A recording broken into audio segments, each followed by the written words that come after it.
Dylan, thank you for joining me. Congrats on taking down, if not smashing Rogue today. I may say, really one-sided series. What's your take on it as a coach, watching it from backstage? I think we came in today very confident. I think we've won our last 5 matches in a row against Rogue.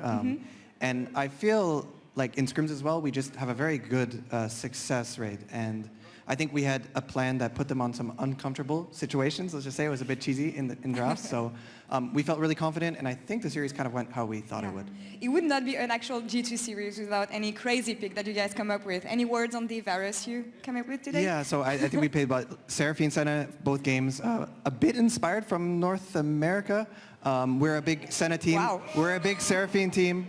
So we've played the combo a lot before. So there were some scenarios where we thought it was really good, so we picked it up. As for the Varus pick, Caps actually watched a YouTube video a couple of weeks ago of Varus one-shotting somebody, and he was like, why does it do so much damage? And he started playing in solo queue. He was getting 20 kills every single game. So he got permission to try it in some scrims, and I guess also the winners finals of LEC. That was amazing. I love how sometimes the audience drafts for G2, sometimes YouTube drafts for G2, but when you come up with so many specific champion and out-of-the-box champion, if I may say, what is the thought process in including this champion into the drafts? Because there's a very specific meta. How do you come up with this? So for me, a few things. First, troll picks or crazy picks need to be a bit proven. It helps a lot even if it was in the past, even if it was 3-4 years ago, or in solo queue, many games, I need to see some sort of evidence that it's good. Like a player can't just come to me and say, I want to play Teemo Top, for example, and it's just going to be good, right? And I guess the second would be, I know my players have to be able to play the champion, right? It's different if, for example, someone like Flack had played a lot of Yasuo in the past. He actually plays the champ, he plays a lot of Yasuo. Whereas if you don't play the champion, it's going to be a lot harder to bring out special picks. You mentioned the Yasuo, and it makes me realize that I asked this question to one of your players a couple of weeks back. Who is the best Yasuo in G2? I think the best Yasuo on the team, someone's going to get really mad at me.